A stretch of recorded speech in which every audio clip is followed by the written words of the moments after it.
Hello, everyone, and welcome to And Action, episode 41.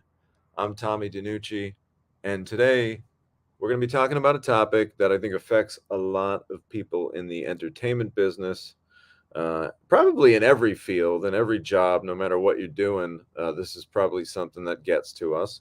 But we all have heard the phrase, it's not personal, it's just business, right? We've all heard that a million times in life. But sometimes people take their business very personally. So we're going to be getting into how you kind of separate some of those emotions that we all carry from logic and taking some of those feelings that might be negative and trying to find a way to fuel them into a more positive path. Um, Today, conspicuous by his absence is Mikey Messier. I think he might be experiencing some technical difficulties. I've been texting with him. He's supposed to be coming on in soon, but I will kick things off, and hopefully Mike gets things rolling, and we're able to share some of Mikey's thoughts and ideas on this as well. Okay, so uh, first off, let's just get into it. What did everyone think about last week's episode? I know I had a good time kind of just talking about auditions. I hope some of it was helpful. I want to thank everyone for checking it out and for sharing. We got a lot of really great feedback on that because it's audition season. Here he is, folks. I see him now. I see Mike getting into position, and boom, everyone, your favorite co host, Mikey Messier, is with us. Mike, you didn't miss much. I've just been telling everyone how last week was such a great episode. I posted a little promo video on my Instagram, and I got a lot of great feedback. It seems like that was helpful to a lot of actors. So I always appreciate when something works out like that. So I'm glad that was helpful to everybody. And today, Mike, we're going to be talking about no hard feelings, finding a way to take that negative energy and convert it into something that's going to actually help you rather than hamper you. Because let's face it, we've all done it before. I'm very guilty of this. Raise your hand. I'm one of them. Sure. I've spent a lot of time in my life that I won't get back, just feeling down in the dumps, feeling negative, kind of beating myself up about something that's really not even remotely in my control. And I think sometimes all that wasted energy and time and what I could have done with it. So today we're just going to talk about that. I apologize if you hear any construction. It's like every Tuesday they know. They scout. They're like, "Oh, Tommy's doing a podcast. Why don't we put that pool in? Can we get the backhoe and dig And the action. yeah pole? Yeah." And then the foreman's like, "And action, the backhoe." Hello everybody. We got Stephen E here. Stephen just made a really awesome promo with a really cool vintage film canister, which I love. Thank you for that, man. I really appreciate all your support of the show. Um, the function is at the and action junction. That's right. There's a function, and I think they're might be building a wall. I hear heavy machinery, guys. That's all I know. Next door. Anna, what's happening? Hello, hello. Hey, Mike, let's get on into it. Um, Yeah, we how were are you? discussing. What's new? Let's settle in for a second. How you been? I've been good, Tommy. And sorry, buddy, I'm hearing a little bit of echo. That's gone now. Things are good, Tommy. Things are really good. And I've just been settling into my new place. As you know, some of the kinks with the technical aspects over here are always working themselves out. But I'm glad to be here. And the topic that you and I discussed in the pre show last night, I'm really looking forward to it because these are issues that I've struggled with myself, Tommy. So maybe during the course of the show, we can all learn something. Yeah, and I think, listen, I just want everyone to know this is my little disclaimer. I still struggle with this. This isn't like an easy thing. Like I'm a work in progress with this. I think we're all works in progress. We're going to try and help each other. And I'm just going to talk about some of the things that I've done that have helped me. And I think hopefully maybe we can kind of learn from each other. So rejection's a big part of this business, right? It's kind of funny. This was an interesting segue episode because last week we talked about auditioning, and this week we're going to talk about how you got to deal with your feelings. Because let's face it, guys, there's only so many roster spots available, right? It's like a team when you're just, in Major League Baseball, there's a certain amount of guys that have to be on the roster, and each team has to have that same amount. You can't have one team with too many guys, whatever it is. Same thing on a movie set. It's like it's predetermined amount of characters available in this film, and unfortunately, you're in competition with a lot of other people out there. So more often than not, it's not going to work out, right? You know, I mean, I auditioned I think 3 times last week. I didn't book any of them, you know, Right. and they were great auditions, you know. And again, like I don't think, you know, I'm not beating myself up about it. I did my best. I threw it out there, and that's all you can do. But you know, there is that aspect of, you know, it's not just in the casting process. Sometimes it might be if you're a crew member, maybe there's a particular movie that's about to go and you don't get a job on it. Like you just got passed over for whatever reason. Like you didn't get the call, as they say. Well, that kind of can be tough too. You know, everybody has. I think the kids call it FOMO, fear of Fear missing of out. missing out. We all get that feeling sometimes, and you know, when you're in an area where there's not a ton of movies going on and you got to kind of fight and scrap for what you can get, it's tough sometimes when you see productions going that you're not a part of, because it's like, you know, I remember one time when they were shooting The Brotherhood, which was a TV series on Showtime, which ran for about, I think it ran for 3 seasons, and it was shot in and around Rhode Island. And it was a really great opportunity for a ton of locals to get jobs, and not just jobs, but like consistent roles on a show that you'd see on Showtime. I mean, you know, there were a lot of cool parts in that movie. I'm sorry, in that TV show. And I remember they were filming literally down the street from my house, like literally like 100, 200 yards away. And I remember I had auditioned for, it might have been that episode. It might have been an episode or two before, whatever it was. But I remember driving by like in my friggin' neighborhood and seeing like all the movie trucks and being like, oh man, like what a bummer. Like I don't, they're right down the street from my house, and I'm not working on that show. I'm not a PA. I'm not. I was very young at the time, so it's like I'm not a PA. I'm not working on it. I'm not in it. Like this sucks, and you get that fear of missing out. But you know, sometimes it's just one of those things that you need to learn that there are hundreds of movies, maybe thousands worldwide, being filmed every day. And you can't be in every single one of them. You can't work on every single one of them. It's impossible. So you need to learn that. That's like the first thing. Like fear of missing out, put that in a box and just throw it in the trash, because you can't be in every movie. You can't work on every movie. And beyond that, the other side of it is this: yeah, it's a bummer that you might not be involved in it, but maybe that means that it opens up another opportunity down the road that like just wouldn't have happened if you were there. You know, like it's kind of like one of those fates of the world thing. Like who knows what you would have missed out on by being there in the first place. You know, you got to be looking out for opportunities. Don't be looking out for disappointments. Does that make sense, Mikey? Yeah, I had a short story years ago before we had GPS and Google Maps on our phones. A friend of mine and I actually drove from Rhode Island to Boston for some type of casting call audition thing, and we made a few wrong turns, and we ended up wasting about an hour and a half of driving unnecessarily throughout Massachusetts. And when we finally got to our destination and did the casting call thing and then left, I was like, man, I'm sorry we wasted all that time and all that gas. And my friend, who's kind of a wise man, said, hey, you never know. Maybe we avoided a big car accident on the way up. Maybe there was some type of truck that turned over and we would have all been killed if we had not missed our exit or our turn. So I think he might have just watched Final Destination like 5 times in a row. Maybe. well, it's possible. I mean, the thing, Tommy, that I just want to throw in there before we get going too deep is that a great way to empower oneself over these feelings of fear of missing out. Am I good enough? Why are they filming something next door and I'm not involved? And you said this last night. It's always have your own projects going on too. Some type of creative project. Maybe you're writing a story. Maybe you're making a quilt or painting is something I've done recently. If you can have a creative outlet that does not depend on other people giving you a green light or a red light or a stamp of approval, you'll feel really more empowered about yourself because you're not always thirsty, as the kids say, looking for other people's approval.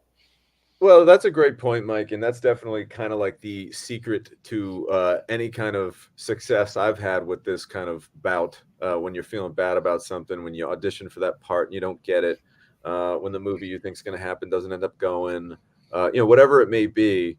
It's always good to have what I call a pet project or a passion project that you and only you can kind of control. That, when you feel like, ooh, like the world's kind of crumbling in on me, what do I do? Don't just sit there and bitch about it. Work on your own goddamn project and get it off the ground and use all that energy to kind of fuel it and to push you forward. Because again, there's nothing worse than sitting there wasting time feeling bad about something. And listen, I'm very guilty of that. I've wasted a lot of time in my life feeling bad. And, I've tried more and more to just take that time, be like, okay, recognize the fact that I feel bad about this situation and say, well, what can I do? Okay, every time that little, I call it nervous belly, that weird feeling that you Yeah. get in your stomach when you're like, oh, I don't feel good right now. I'm not sick. I didn't eat anything funny, but my belly feels funny. When you start getting that feeling, immediately recognize it and be like, all right, that's the alarm going off that I got to work on something that's all mine, that like I can control, I can make it happen. And, a lot of times you'd be surprised, like even if it's 10, 15 minutes, I've had scripts that way where like, I'm just going to work on this when I'm feeling like everything else that I'm doing is failing. Like everything is getting fucking holes blown in it. And the boat's literally halfway in the fucking water. What do I do? Well, I just stop what I'm doing. I work on that for 15, 20 minutes, and it's all yours. It's just for you. And again, when I say just for you, I don't mean like you have no intentions of ever putting this out there. I mean, it's just for you. Like, this is something that you can use to, as they say, control your own destiny. Don't rely on that casting agent. Don't rely on the financiers that you're trying to raise money from, or whatever it may be, or whatever you're struggling with. Don't be thinking about that. Think about the next move forward. So real quick, let's check in with some of our And Action folks. Charlie Short Films, what's up, Charlie? Good to see you, my friend. Nice to have you back. Charlie. It's been a minute. Been a minute. I hope all's well. Hope you're making movies and crushing it. Steven says, "Yep, had three back. Had three. I think he's talking about auditions. Didn't hear anything. Just keep pushing forward. That's all we can do, man. I mean, listen, you got a little bit better from doing those three auditions because every time we get more comfortable. Uh, and yes, think outside the box. That's a good point. Like, hey guys, be rubber. I love that. Here's the thing, guys. And this is kind of funny, and I've had to like kind of notice this myself sometimes and recognize it. But like, if you've been trying to do something a certain way and it hasn't worked, and you've done it, for years or a year or months, maybe you should switch it up a little bit. Maybe it's self-evaluation time. Sometimes I like to use some of these failures as, all right, every just about every fighter, if you fight long enough, if you're a boxer, if you're a UFC person, you're gonna get knocked out eventually. Someone's Right. gonna beat you. Like it's gonna happen, and that's okay. But the good fighters say, huh, let's look at these tapes. Like, how did I get knocked out? How can I avoid that next time? Maybe it's self-evaluation time, and then the great fighters, they avenge the loss. They go back and they fight that same person that beat them, and they learn from their mistake and they get a win back. And that's probably I'm not a professional fighter, but that's probably a really great feeling when somebody kicked your ass and then you get another shot at them. You say, gee, why did I get my ass kicked? Let me take a look. And you learn and you train and you defend whatever weakness that is, and then you get a win back. That's a great feeling. It sounds corny, but the first step to a comeback is a setback. Tommy, recently in the UFC, you know these names better than I did, but one guy lost to another guy twice in kickboxing and once in UFC. And then they had their fourth match, and the guy that had lost 3 times knocked the other guy out in the first round, and he was outweighed, because of the way that they do the weight cutting. He looked like he was outweighed by 20 pounds.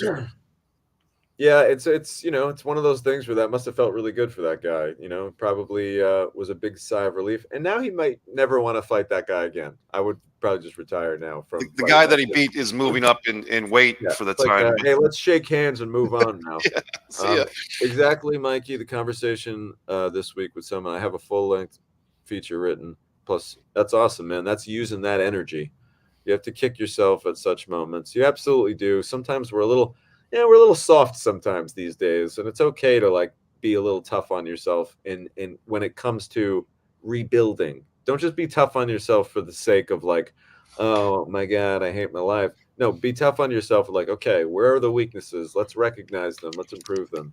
Kim, what's happening? Welcome. We're having a really kind of a little unique discussion on today's And Action. It's not your typical fare, if you will. It's kind of we're just kind of talking about how to deal with some of the shortcomings, some of the pitfalls of this crazy, wacky movie world that we're living in. Stay creative, and it will open doors for you. You know, I heard a really kind of cheesy. I'll admit it, but it's springtime, so I can say it. It's appropriate for spring. You know, the bee. I fucked it up already. The flower does not go towards the bee. The flower's just got to blossom and come out there and be a big old flower, and that bee is going to come to it. So just go out there and be a flower, and don't fuck up the phrase like I did. You got to start with the flower, then get to the bee. But, well, you know, Tommy, they say that the early bird gets the worm, but the early worm gets eaten. Well, let's hope that nobody gets eaten today. It's only Tuesday. We still have another 3 or 4 days to go till we get to the weekend. So, all right, everybody, what's happening here? Johnny Barnes, what doesn't kill you makes you stronger. You must rock on. What's up, Johnny? Good to hear from you. And you're absolutely right. You kind of have to just keep moving, and remember to drink water. You have to stay hydrated. Miss Ash, what's happening? It's been a couple weeks since we saw Miss Ash on the show. Good to have you back. So let's get into it, Mike. Don't get mad, get even, you know, work on that personal project. When life zigs, you have to zag. Because let's face it, sometimes these hard feelings can sort of, the hard feelings can get embedded in your head, and they can actually lead to like a stumbling domino effect of negative decisions and bad things where like this one thing pissed you off. Now this next person calls you on the phone and you bring some of that negativity into that conversation. You piss that person off. Then you have another text that didn't go your way. And suddenly, and this has happened to me, before you know it, you're like, what the fuck, man? Like everything I encounter is kind of like spiraling. And when those things happen, you have to realize that it's a domino effect. So you got to kind of go back to the root of the problem. So Mike, I know you have an interesting story you'd like to share about a time when you used some hard feelings and you let it get the best of you, and you had a project, if I understand, with an actor who was having a successful run, but you had a little bit of an issue with the person, so you decided to not promote the project that you had with them out of some hard feelings. Is that correct? Almost. I wouldn't say I decided not to promote. I think it was a subconscious sabotaging. You see what I'm saying? It was more of there was a person who I worked with. I was actually the writer, director, producer of this project, and really worked hard on it for over 2 years. And the actor in question had some personal activities that were a bit questionable, but really nothing to do with the project other than my feelings towards that actor kind of changed because of the really outlandish activities they were doing in their own life. And which that sounds spicy, Mike. It might have, yeah, it might have been for Rhode Island. It was probably very spicy, but it kind of, I think on a subconscious level, Tommy, and as I told you off the air, it was one of the co-actors, one of the other people in the movie who actually kind of gently called me out on it and said, Mike, you gotta, because this other actor was kind of taking off. She ended up being in a movie that was like an Academy Award-winning movie, having a role in it. And my other actor friend was like, hey, you've got to start taking some claim for her success, or putting our movie, you know, kind of trying to piggyback onto the piggyback, success. Right. And I didn't want to do that because I felt like, well, if it was you, you know, meaning my friend, I would piggyback onto your success because you're a nice guy. But you probably shouldn't piggyback onto anyone. That might hurt them. Well, you might. Yeah, right. Depends. Well, you've been working out, Tommy. You can handle it. I think I could. You know what? Next time you come to Rhode Island, we're gonna do an And Action piggyback challenge. Piggyback contest, right? Backyard.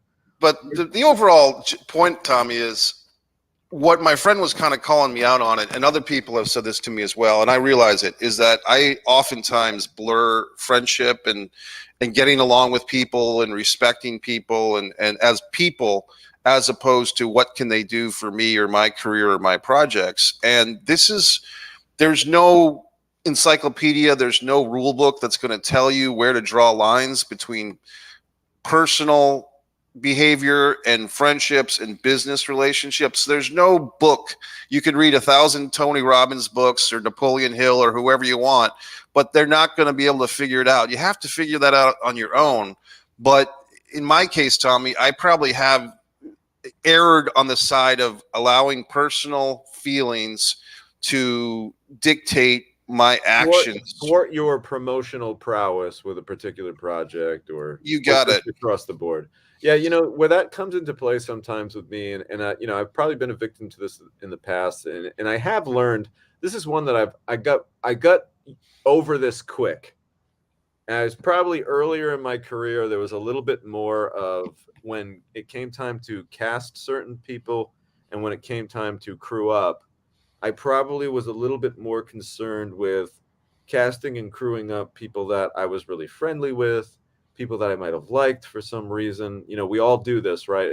A lot of young filmmakers are a victim of this, but you cast your friend in a movie because, oh, your buddy's funny, when we're all just hanging out watching football, but then you put a camera in front of them and suddenly it's gone. So it's like, there have been probably situations where I might have had, like, I don't want to say, there's no like beef here. I'm not like fighting with anyone, but there might have just been certain people that have rubbed me the wrong way. And I'm like, I don't know about this person. Like, maybe we'll go with this part. And then you say to yourself, I wish I cast them instead. So it's one of those things where, like, sometimes you do have to check some of your personal issues with a person so that you can either cast them or hire them, because that they're the best player to put on the field. And at the end of the game, at the end of the day, like, what you're trying to do is win the game. So it's like, yeah, that person might rub you a little bit the wrong way, but like, they're kind of the best person for the job. And it's a few weeks. So just like get it done and get over yourself. So I've learned to do that. And that's where hard feelings can get in the way. Again, like, you might have a bone to pick with someone, so you don't end up casting them. And then the person that you did cast doesn't fulfill the part the way you wanted them to, or they strike out or whatever. And then you might say to yourself, man, is so-and-so that bad? Probably not. I could have dealt with them for the 2 or 3 days for this part. I wish I had cast them instead.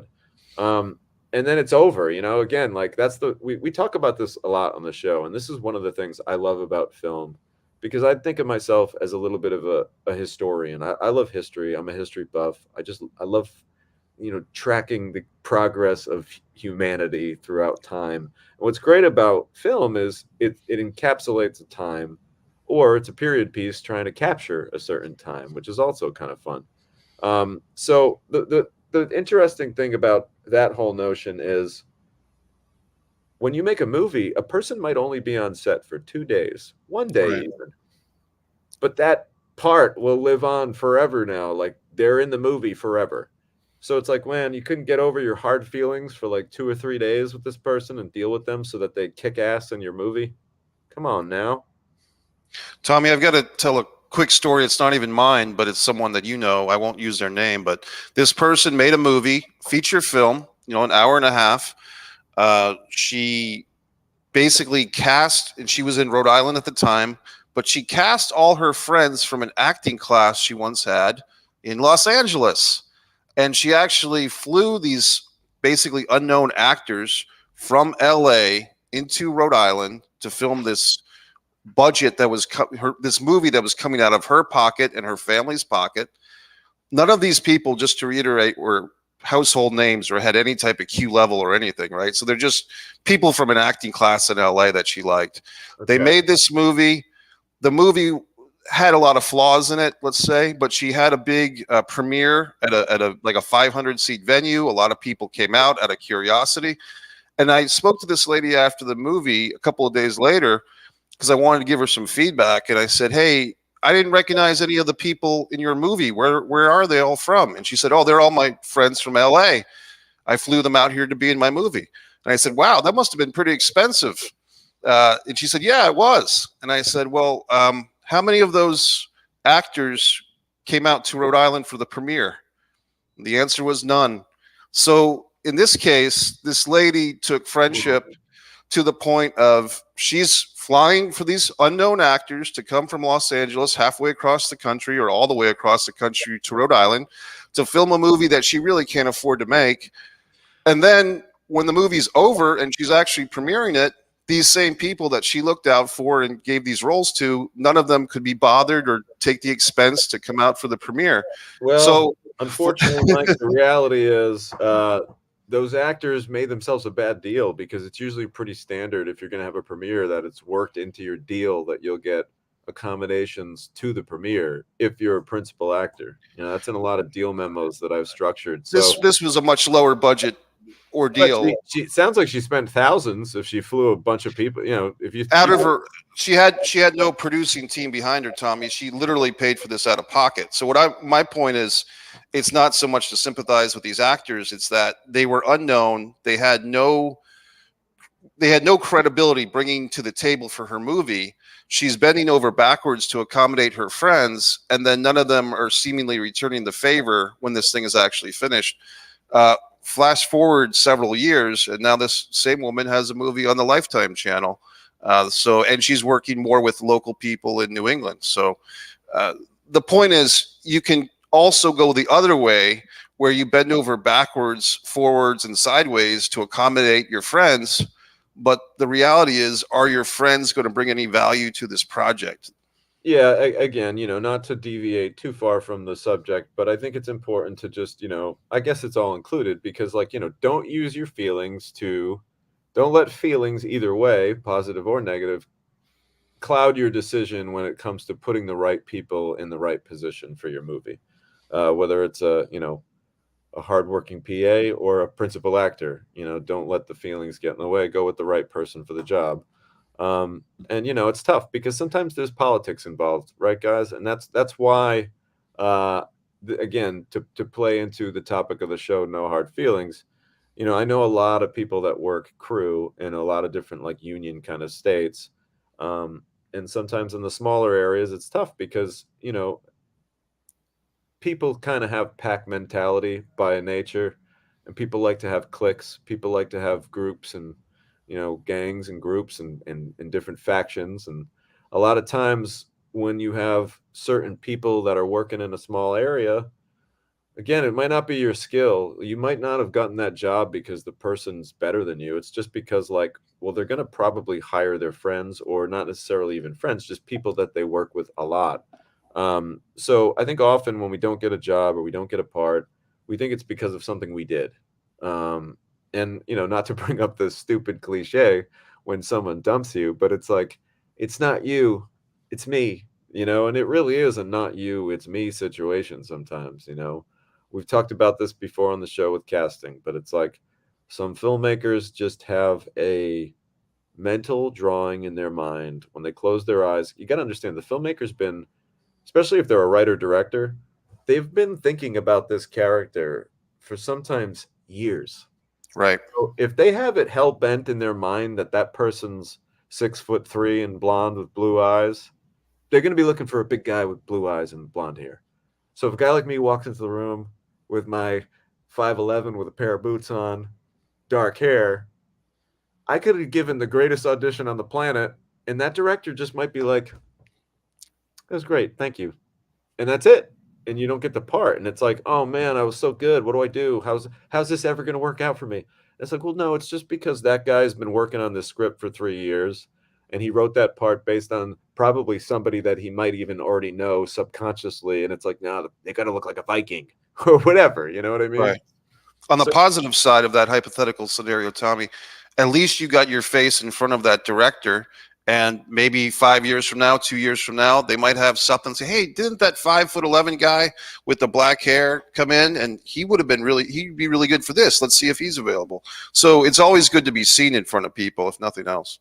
absolutely. Charlie Short Film says negative feelings will flourish and destroy your system. It's a fact. They really are kind of contagious too. They can affect everybody around you. As I said earlier, hierarchy, face blue smiling when it's necessary. I love that. Really dropping some words of wisdom today. We love that from Charlie Short Films. Mike, that story is very recognizable. Thanks, Joe. Andres, what's up, my friend? Sometimes you just can't cut the mustard, but it's never hard feelings with the hot dog emoji. We love the emoji game. It's true, man. Like that's another thing. I talked about it on the show last week, and maybe it was a little harsh. And I said something along the lines of like, well, not everybody auditioning should even really be there in the first place. Uh, but it's true. Like, some jobs you're just not right for, and that's life in general. And you can try, and that's okay. It's good to try, but you know, I think sometimes, and this happens a lot in the business, everyone's so focused on, we hear these success stories that come about where an actor gets that one part or a director gets that one movie they make that changes everything. And then suddenly their career is off to the races. And it's one Right. of those things where, like, I think that's why we put so much pressure on ourselves because we're all like, oh man, if I just got that show, I would have been on network TV and then someone would have saw me from there and then this and then that. And it's like, yeah, it's fun to think of things like that, but sometimes you just got to think about consistency stacked up over a long period of time and know that that will always generate success if you kind of keep that consistency. Whereas don't be going for the long ball. Don't be looking for that home run play. Let's see what Anna has to say. These days, I don't have the energy to get angry as I have got older. I raise it's not personal. It is not. Recognize. I recognize it is not personal. There will be another audition. Just keep on going. That's right. That's all you can do, and it's good to try. Every time you audition, you're learning something about yourself. That is the advantage of getting older. That is a fact. But yeah, Mike, I think everyone's looking for that one big swing and launch the ball over the fence, and it's like that's a great approach at life, and nobody's saying that you can't do that. But it's okay to just get on base too. Well, Tommy, here's something that I've tried to keep in mind, especially the last 3 or 4 years. I just try to enjoy the experiences, and even if it's I got a 15-minute film in a short film festival a few hours away, and I'm going to get an Airbnb for a couple of nights or whatever. I'm trying more to enjoy the experience rather than saying, what is this experience going to do for me? Or is this the film festival that's going to lead to, Quentin Tarantino is going to come from New York to Florida to watch this film festival in Tampa Bay. And he's going to say, damn it, I need Mike Messier. Instead of trying to have these hypothetical fantasies, actually enjoy the people that you're around, the places you're around, what you're doing in this moment, rather than using everything in your life as a stepping stone to some hypothetical fantasy that may or may not happen. So you get yourself a little Airbnb, you find yourself a swimming pool, something nice. Right. Get your flip-flops on, get your trunks on, you go over to the pool, and you just enjoy it, Mike. Is that what you do? Swim with the iguanas, man. And Yeah, I bet that's what you like to do. Okay, so moving on, here's another one, and this has affected me before, and Mike actually kind of wayward. We kind of talked a little bit about this, but I've been in situations on movies where I've had an issue with a person, or I had an issue with, like, I got in an argument with that person, or this didn't work out, or I was going through a bad time during that movie. And in the past, I've let it like really affect when the movie comes out. Because remember, here's the funny thing, everybody. If you're not a production person and you're just watching this for fun, like, it's weird because when you're an actor, when you're a filmmaker, it's one of those things where you're doing your thing, and you basically kind of have to just say to yourself, hold on one second, guys. I'm going to pause the story. There's a special delivery on the porch here, I think. Special guest. Folks, this is An Action Film Podcast. As always, we appreciate if you can like these videos on Tommy's YouTube channel. While Tommy is gone, I'll take the opportunity to plug my paintings that are on the Foreign Object eBay store. Gee whiz, Tommy, you weren't supposed to see me plugging more product, but now that Mike. My wonderful paintings on the Foreign Object eBay store. I'm just glad you haven't like flashed a phone number. You haven't learned how to hack into this and flash a phone number or an email address or a website below. No, well, I do anyway, buddy. I'm glad that these are a lot of topics, Tommy. What else do you want to get into? What was I talking about? I You're had a basically bunch talking of, about you oh, yeah. don't you So don't I've been in a situation yeah. where, like, when you make a movie, usually there's a lot of time that goes on between like when you film the movie and when it comes out. Sometimes it can be, I don't know, half a year, 6 months. Sometimes it could be a year. Sometimes I've been in situations where I make a movie, it doesn't come out for almost 3 years, like 2.5 years later, it comes out. So what's weird is, and this happens to us all, you might have something going on personally in your life. You might have something going on at home. You might have a problem with someone on set. You might fucking hate that guy, or you might have an issue, whatever. It happens. And then all this time goes by, and you think that, like, oh man, when I watch this movie, I'm not gonna I'm gonna get that nervous belly that we talked about. I'm not gonna like it because I'm gonna think about all those things that happened. And a lot of times, and this is true, it's like they say time heals all wounds. It really does. Because I've been in many situations where I thought, like, walking out of a movie, rap night, I'm like, man, this movie kind of sucked. I don't really like these people. Like I had a problem with that person, or I don't like the way this came out, or whatever you're bitching about, because that's what we do as people, right? It's like breathing sometimes. So you have to remember, like, so much time will pass when the movie comes out. You got to enjoy it when it does come out, and, like, forget about all that bullshit that happened on set. Forget about all the fights. Forget about all the nonsense, or who let you down, or maybe who you let down, like, whatever it may be. Try to enjoy what you made, even if there are kind of personal hangups that you might have. Don't let that get in the way of enjoying your movie when it comes out eventually, and hopefully enough time has passed where those salty wounds have healed. You Uh, can live with it. It's sense memory. That's kind of one of the downsides, Tommy, of being an actor is you have what they call sense memory. You remember your feelings, your emotions in certain yes, situations. like the scent of a birthday candle. Yeah, well, I mean, you talk about, like, for instance, this premiere of this film in this scenario. You might be remembering, oh yeah, the day that we filmed that scene, I had a fight with the director, or me and the makeup girl got into it for some reason, or makeup lady, or makeup man for that Oh matter. boy, just But stop. if you're dwelling on the negative experiences, or the hatred, or the emotions you had at those moments, you're not seeing what the audience is seeing, which is the finished movie, the finished omelet. You know what I mean? You're concentrating on the bad green pepper that you had 6 months ago. I'm mixing metaphors for you, buddy. Yeah, Mike, I appreciate it. Well, you at least you said omelet, which are known for having mixed ingredients, so you're not super far off. Let's see what some of our end action folks have to say here. I tried to think of the next cliche. The road is more important than the goal. Hey, man, we love cliches here on and action. We live by them. In fact, there's going to be a day. Someday, I just want an entire room full of. Do you remember those '90s inspirational posters that are like black, and then they have an image? It'll just be like a fucking eagle, and it'll Yeah, be like fly high. Or, like, my favorite is the cat, because I'm a cat guy. yeah, That's like he's hanging from a branch, and he looks like he's really, like, in peril, and it says "hang in there" or something. yeah. It's like it's the best shit on the planet. So someday we're gonna have the official and action inspirational poster room. It's gonna be great. Anybody can come and just sit in there for 5-10 minutes if you feel like you're down for the moment. So guys, we're gonna wrap this thing up a little bit earlier than usual today. I got to tell you, it's a very crazy week. We have a crazy couple weeks coming up. Um, and it's important to mention it. I wanted to save a sliver of time to kind of just chat about this, because the project that I'm about to engage in came from when I was feeling like I was kind of like stuck in the mud a little bit. And a couple of projects that I wanted to go weren't going. I hadn't directed anything in a while, hadn't written anything in a while, hadn't acted in anything in a while.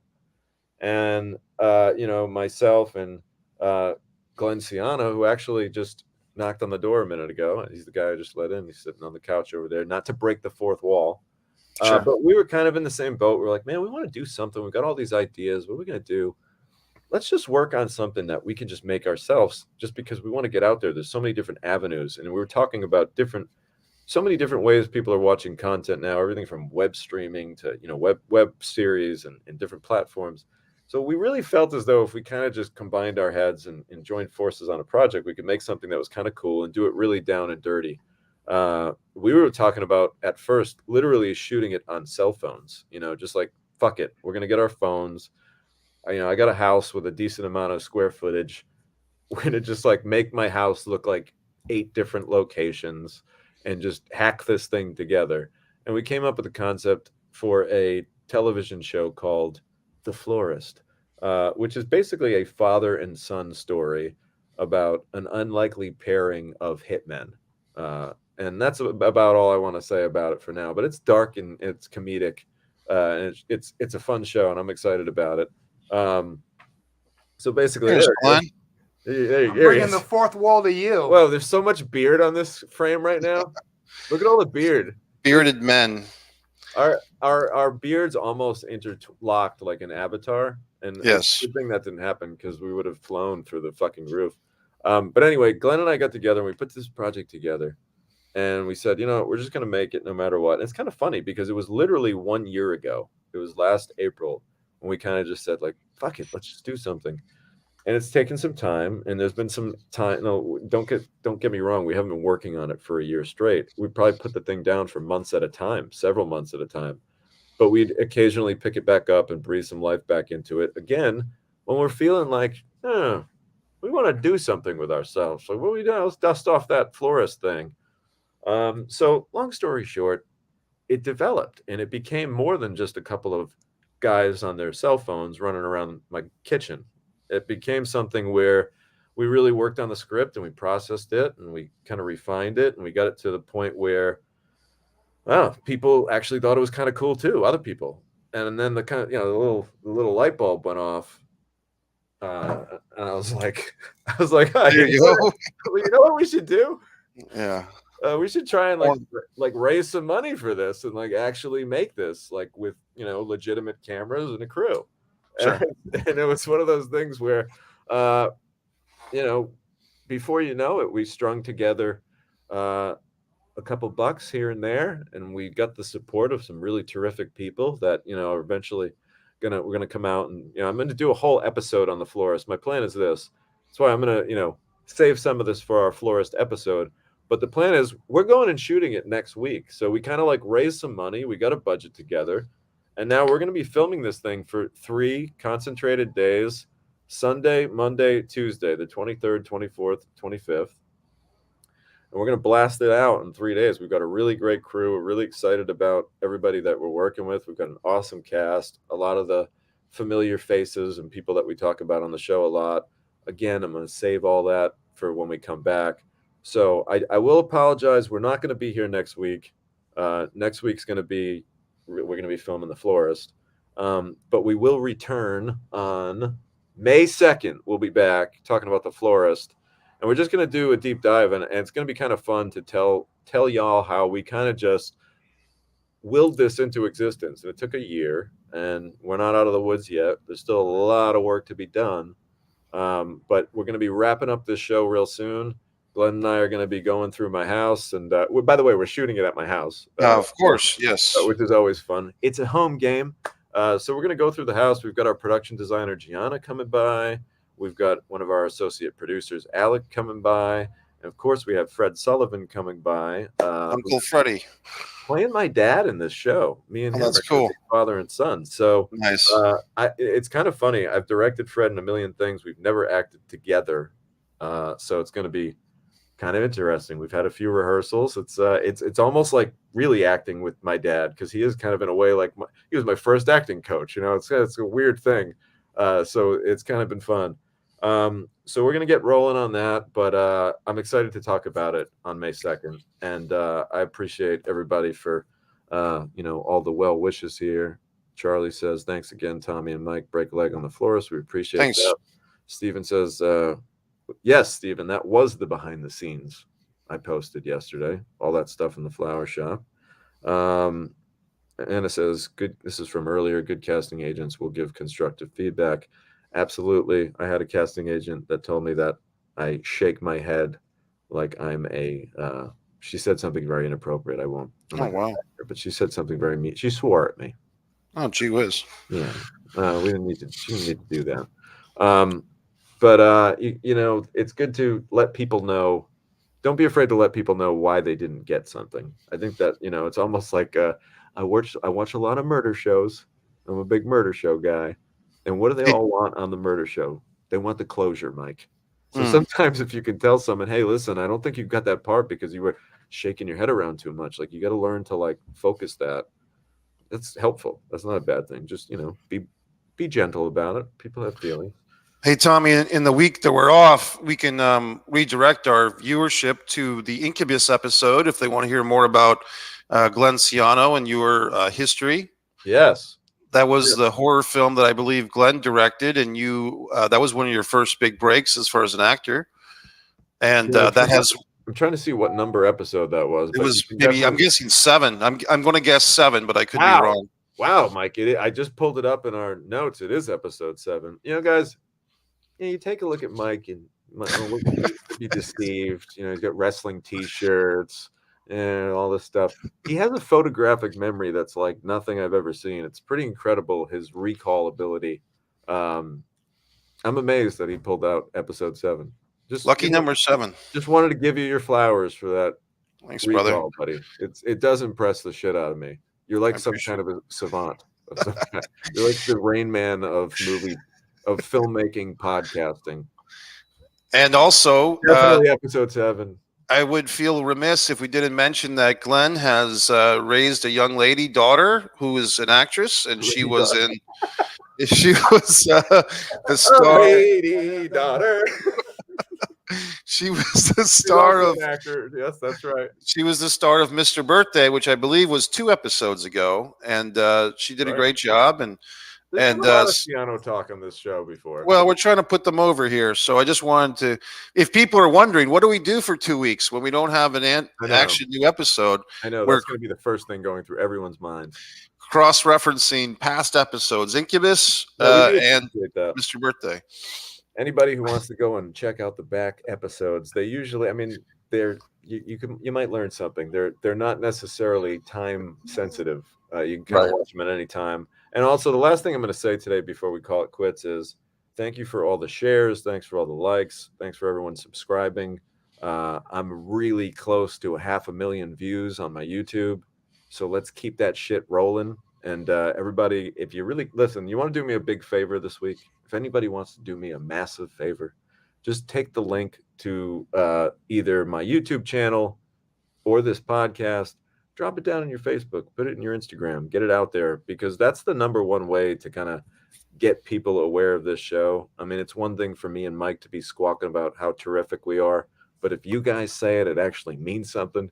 So if you could do that for us, we'd really appreciate it. And obviously, if anybody goes on my Instagram and puts together a little something, a little story, I'll be happy to share it, get it out there. We appreciate all that stuff. Andres is always doing it. Stephen E is always doing it. Kim, all the support. Ariana's not here, but she might be here. She might be working. Sometimes she's working when she does the show. So she's always supporting the show. We appreciate everybody. Thank you very much. It was fun chatting today. I hope this was kind of helpful. Remember, we're all going to feel that bullshit every now and then. Take it, rechannel it, and use it for some fuel, for some greatness. That's something that only you can control. And I promise if you do that consistently, good things are going to happen. So we'll catch you next week. No, we won't. May 2nd. We'll see you May 2nd. Wish us luck on the Florist, and we'll see you soon.